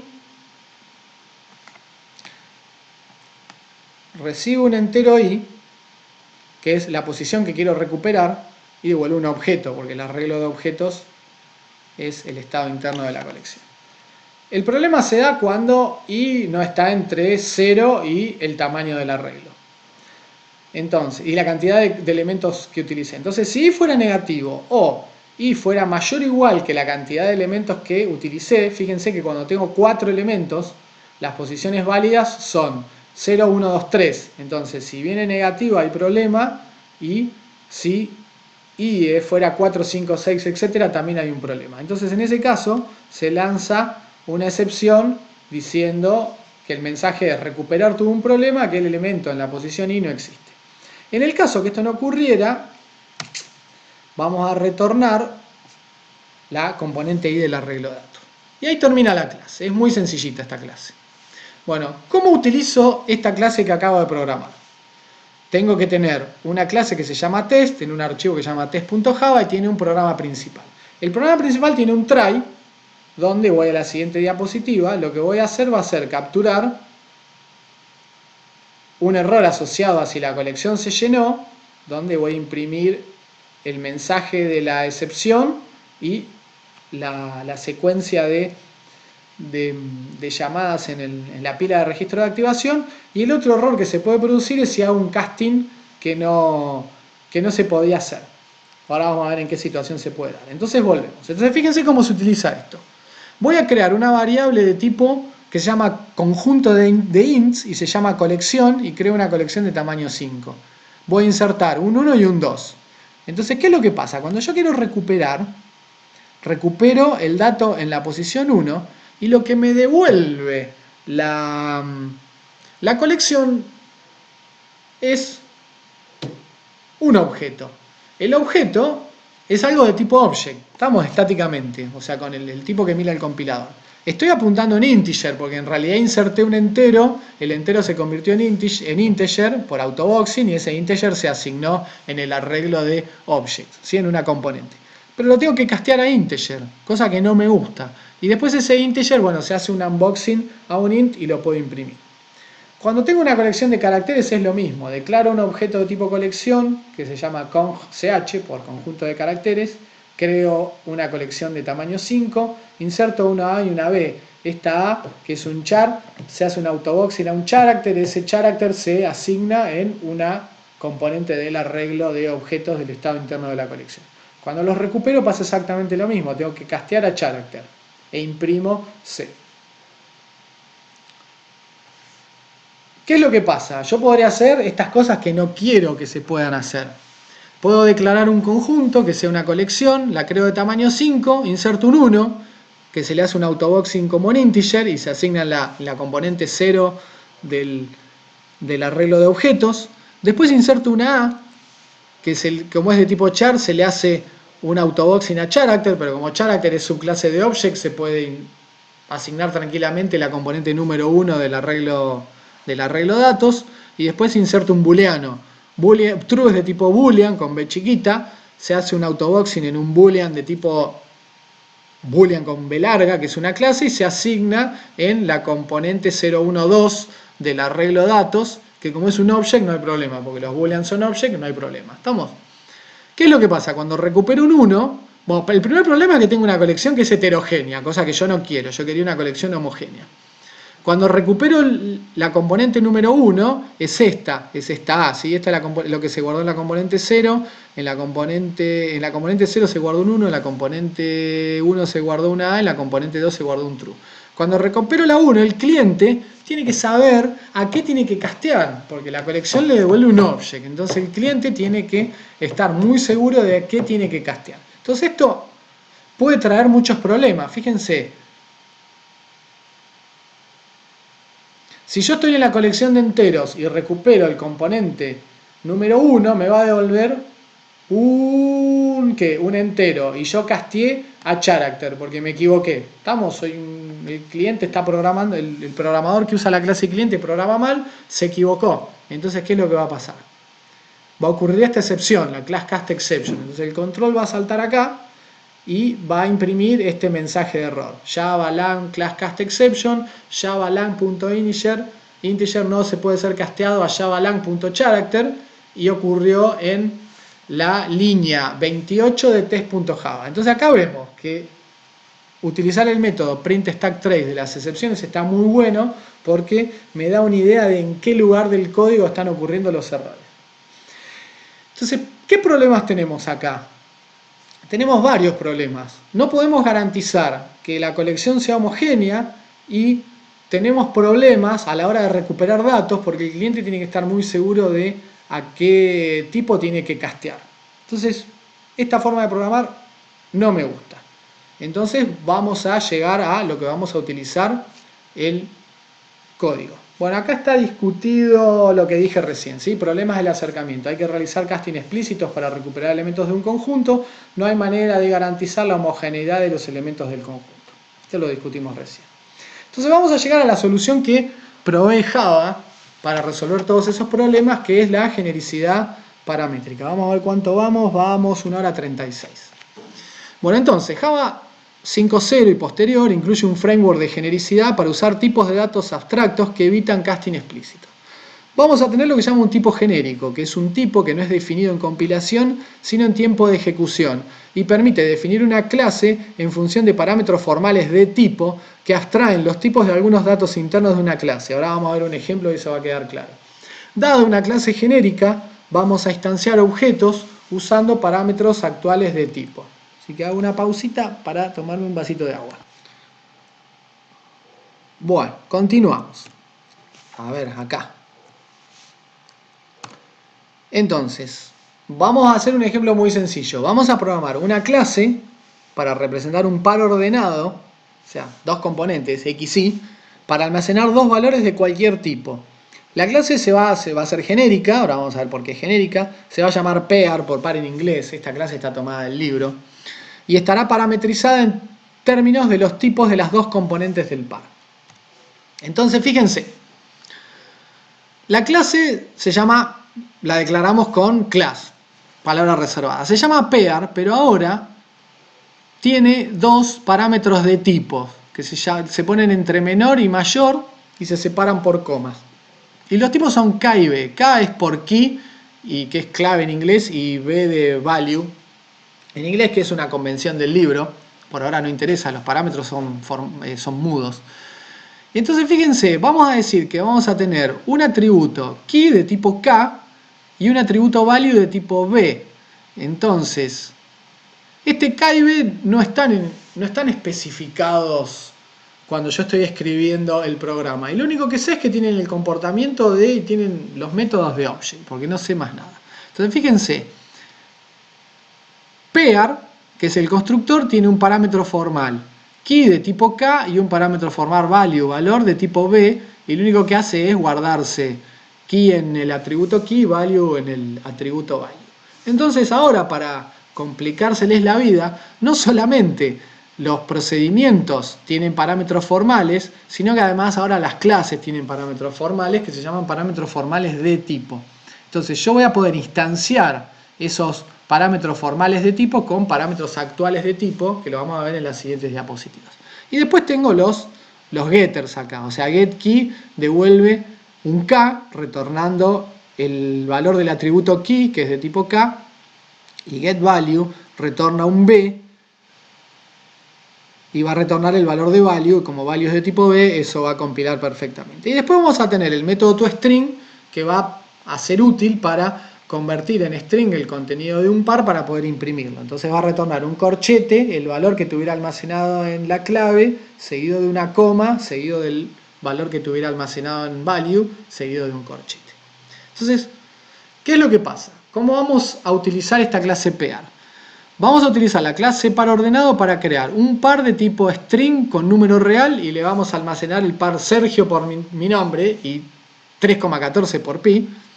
Un par de tipo entero carácter, y le almacenaremos el par 8b, 8 es de tipo entero y b es de tipo carácter, y un par de tipo persona a persona, y le vamos a almacenar a Juan de 20 años como primera componente y a Tito de 40 como segunda. Entonces fíjense cómo es la utilización de esto. La clase se llama testpear, tiene un main, y fíjense, p es una variable de tipo par, string y flotante. Entonces, string y float son parámetros actuales de tipo. Acá lo que es importante ver es que el float que tengo que utilizar es el float de tipo wrapper. O sea, utilizar el float de tipo primitivo no compila, porque acá necesito tipos objetos. Creo un par con new par, y acá le tengo que indicar cuál es el tipo de las componentes del par. La primera componente va a ser de tipo string y la segunda de tipo float. Y los parámetros son Sergio, que es la primera componente de tipo string, y 3.14f, que es un literal de tipo float. Le pongo la f chiquita porque si no el compilador se queja que 3,14 es un literal de tipo double y estoy perdiendo precisión. Entonces de esa forma es más elegante. ¿Estamos? Y después acá creo Q, que es un tipo par donde la primera componente es de tipo entero y la segunda es de tipo character. También utilizo tipos wrapper, no puedo utilizar tipos primitivos. Entonces integer es el parámetro actual de tipo para el tipo K, para el parámetro formal de tipo K, y character es el parámetro actual de tipo para el tipo para el parámetro formal de tipo b del par. Y acá creo un par con un integer y un character, con 8 para la primera componente, que es de tipo integer, y b para la segunda, que es de tipo char. R es un par de persona y persona. Entonces creo un par de persona en persona. Acá está el paréntesis que abre el constructor par y acá está el paréntesis que lo cierra. La primera componente del par es una persona anónima que se llama Juan y tiene 20 años de edad, y el segundo objeto también es anónimo, no está asignado a ninguna variable, y es una persona que se llama Tito y tiene 40. Y acá imprimo P, Q y R. Fíjense que esto es P.toString, Q.toString y R.toString, y es implícito. Y se utiliza siempre el mismo. Entonces, programé el par una única vez y lo utilicé para crear 3 pares diferentes. Y acá está la corrida. Fíjense, cuando ejecuto este programa, imprime Sergio y 3,14, que es lo que teníamos grabado arriba, 8 y B, que es lo que teníamos acá, y Juan 20 y Tito 20, donde se utilizó o se invocó el método toString de la persona que habíamos programado hoy temprano.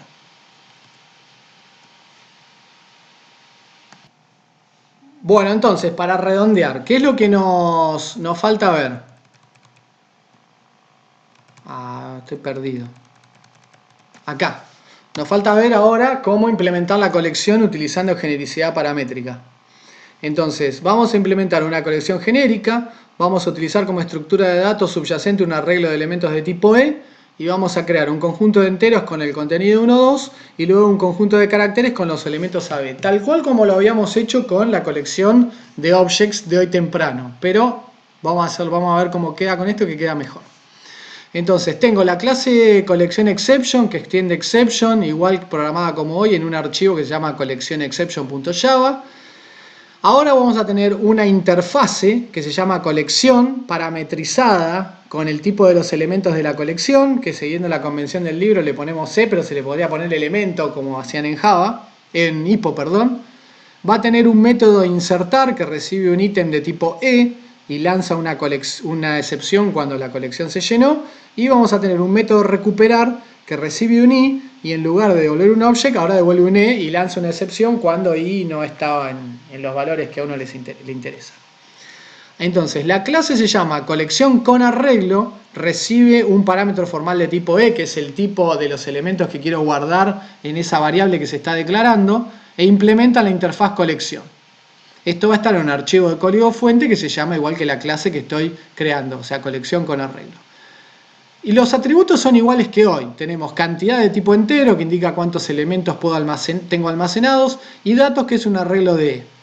Ahora, el constructor se llama colección con arreglo, recibe un N, y indico que tengo 0 elementos almacenados, y ahora tengo la parte que mucho no nos gusta. Me gustaría crear un arreglo de ES, pero en Java eso no se puede, porque es una deficiencia del lenguaje de programación.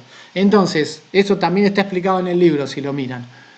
Crean un arreglo de n objetos y lo castean a arreglo de E para asignarlo en datos y que coincida el tipo. ¿Estamos? Y esto produce warning, pero no pasa nada, funciona bien igual. Entonces, el método de insertar tiene la misma lógica que hoy, pero recibe un ítem de tipo E y lo inserta. El método de recuperar recibe un I y devuelve un E y tiene exactamente la misma lógica que hoy. ¿Estamos? No hay cambios. Pero la novedad está acá. Cuando yo tengo una clase test, tengo la nueva versión, tengo un main, y ahora yo quiero crear un conjunto de enteros. Entonces fíjense cómo lo declaro. Declaro que es un conjunto, una colección de integer, y creo, y creo un objeto de tipo colección con arreglo de integer de tamaño 5. Entonces, a una colección le puedo asignar una colección con arreglo. ¿Por qué? Porque colección con arreglo es una clase que implementa la interfaz colección. ¿Estamos? Los insertar, que están aquí, se pueden hacer insertando un 1 directamente, donde hay un autoboxing implícito, o insertando un objeto de tipo integer, esto no es necesario, y cuando recupero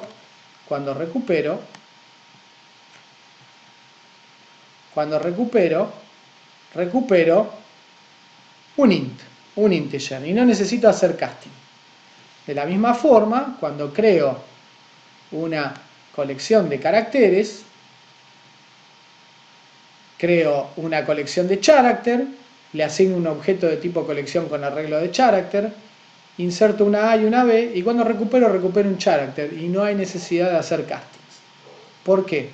Porque en compilación se puede chequear que la colección está siendo usada correctamente. Entonces, ¿cuál es la ventaja? Con la genericidad por polimorfismo, el descubrimiento de los errores se hace en ejecución, mientras que con la genericidad con parámetros, paramétricas, descubrir que uno está haciendo macanas en el código se hace en compilación. Entonces es mucho más cómodo, ¿sí? Recuerden que en RPA era mucho mejor descubrir un error en compilación que descubrirlo en ejecución. Bueno, ¿qué vimos hoy? El horario, el contexto curricular de la materia, los objetivos de la materia, los factores de calidad. Vimos las partes de Java que todavía nos faltaban dar, excepciones, interfaces, la clase wrapper y la genericidad.